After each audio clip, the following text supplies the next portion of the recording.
Hello, friends. Here's your lesson for Review Unit 1, Lesson 2, Decimal Division, dividing with decimals in both the dividend and the divisor, and possibly even the quotient. All right, so you have a couple of videos here. You see on the bottom right here, you have a video, Mr. Jacobson. Please make sure that you write your name or type your name at the top of your sheet here. And you will be able to submit that using the share button in the upper corner. Okay? All right, so with that, we will go on to our next slide. And you see here, we have some vocabulary. So we have a quotient.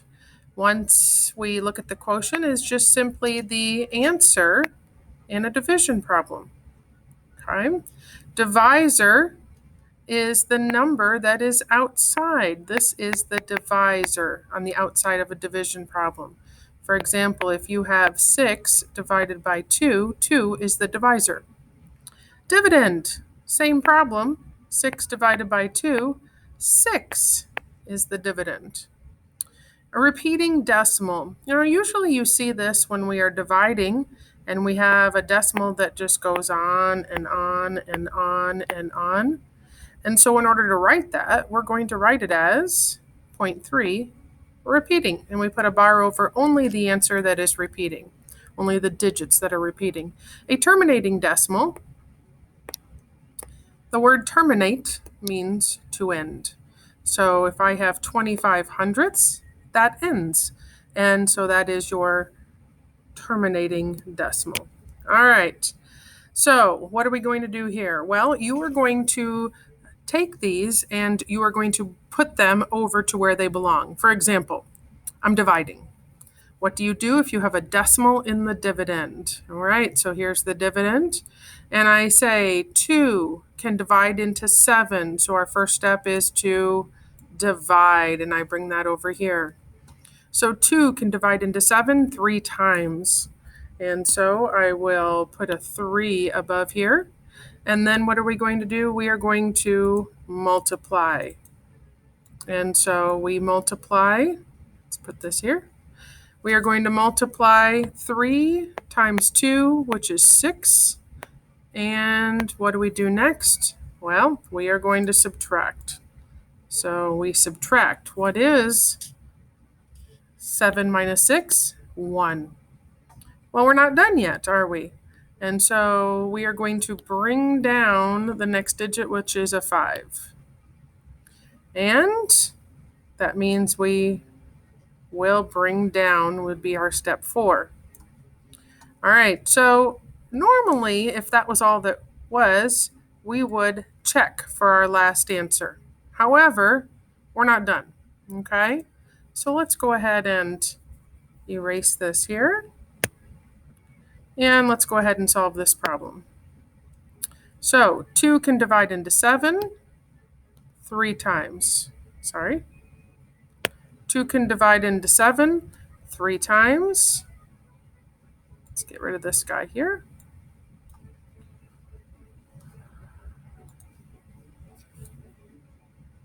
And we multiply then. 3 times 2 is 6. And then we subtract. 7 minus 6 is 1. And then we are going to bring down the 5. We check. No, we still have to continue on. Our digits aren't all used. Now you notice that there's a decimal right here. I don't have a decimal in the divisor. I just have it in the dividend. So I'm just going to bring it straight up. And that's as simple as it is. So I have 2 can divide into 15. How many times? Well, I guess and check, and I say 2 times 7 is 14. Well, that's as close as I can get. So my 7 goes up here. Okay? 7 times 2, I multiply, is 14. And then I subtract. 15 minus 14 is 1. Am I done yet? Not yet. I'm going to bring down that 9. So, can 2 divide into 19? And the answer is yes. 2 times 9. 9 times 2 is 18, and I have 1 left over. Do we ever have remainders and decimals? No, sirree. So what do? We need to add a 0 on the end. I'm not changing the value of that at all. I'm simply adding a 0. When I add that 0 on the end, I'm going to bring it down. And now I have 2 can divide into 10 how many times? And the answer is 5. 5 times 2 is 10, and the answer comes out even. So my final answer here is 3.795. Okay? All right. So what happens if you have a decimal in the dividend and the divisor? Okay? So basically what you're going to do is you're going to need to make it a whole number. Make what a whole number? You're going to need to make your divisor a whole number. Okay? So we are going to rewrite this problem here for you. And I have a 2 4/10. And it is divided into 7 59/100. I just rewrote it up higher here for us. We're going to need a little bit of work. So I'm going to make this divisor a whole number by simply moving the decimal over 1. As with any math problem, though, if you do it to one side, you need to do the same thing to the other. So I'm going to move this over 1. Basically, you're multiplying both sides by 10. So now let's divide. Can 24 divide into 75? And the answer is yes, it can. So I'm estimating 24 would go up to approximately 25. Well, I can multiply 25. Those are like quarters. So if you have 25 times 3, you end up with 75. So my best guesstimate here is a 3. And I multiply. 3 times 4 is 12. Carry 1. 3 times 2 is 6, plus 1 is 7, 72. Subtract. 5 minus 2 is 3. Bring down. Bring down the 9. Can 24 divide into 39? The answer is yes, 1. So above this 9, that's the digit I'm working with, I'm going to put a 1. 1 times 24 is 24. And subtract, and you have 15. Now, what do we know about decimals? Well, we're not going to have a remainder. Okay? So we have to add zeros and keep dividing until this divides out. So add a 0, bring it down. 24 into 150. Once again, let's do some estimating. 25 goes into 150 really nicely. So let's estimate 25. I know there are 4 quarters in $1 or 100 cents, so I know there's at least 4. Then I have 2 more that will give me the 150, so I know there are 6 groups of 24 in that. Now I'm going to do a little multiplying over to the side here. So I'm going to take 24 times 6. 4 times 6 is 24, carry 2. 2 times 6 is 12, 13, 14, 144. Well, gosh darn, it's not going to come out even again. So I'm going to go ahead and have my 144, and I will subtract. Remember, I have a whole number, and 10 minus 4 is 6. And guess what? I'm going to add a 0, and I'm going to bring that down once more. 24 goes into 60, and actually it goes in 2 times. How do I know that? Because 2 times 24 is 48. And I subtract. Remember, 10 minus 8 is 2. 5 minus 4 is 1. And it still doesn't come out. Now, not all your problems are going to carry on like this, but this one's got an ending really, really close. I'm going to add a next 0, bring it down. Can 24 go into 120? And the answer is yes, it sure can. And what do I know about this? Well, 24 is close to 25, so I know that there are 4 groups of 25 in 100, and then there's 1 more that'll get me to 120. And so the answer here at the end is 5. 5 times 24, when I multiply it out, over here to the side, and 4 times 5 is 20, carry 2. 2 times 5 is 10, 11, 12. Well, looky there, it does come out to be exactly even. So remember, number 1, your division, you cannot have a decimal in the divisor. If so, you will need to move that into a whole number. So we moved it over 1. And we did the same in the dividend. We moved it over 1. Number 2, I cannot have remainders with decimal division. So I kept adding a 0 onto the end of the dividends, and I simply carried them down as I needed them. And so now my answer is 3.1625. All right, so for this little guy here, I simply want you to drag and drop. If it is a repeating decimal, you will drag over there.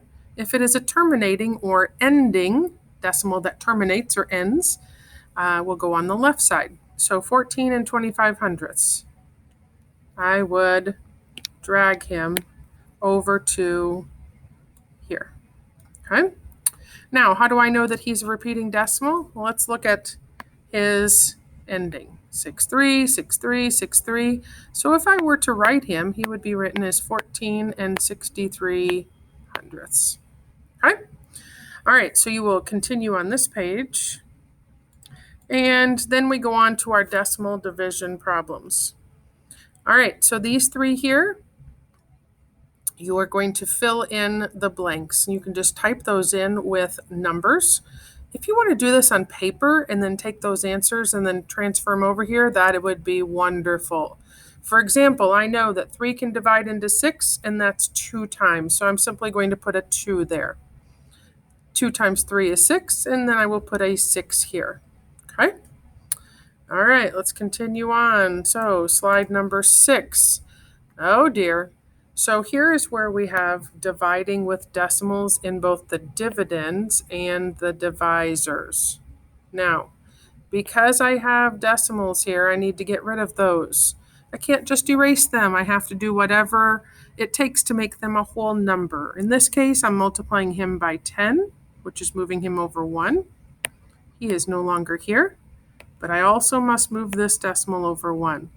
So let's just go ahead and get rid of him, move him straight up.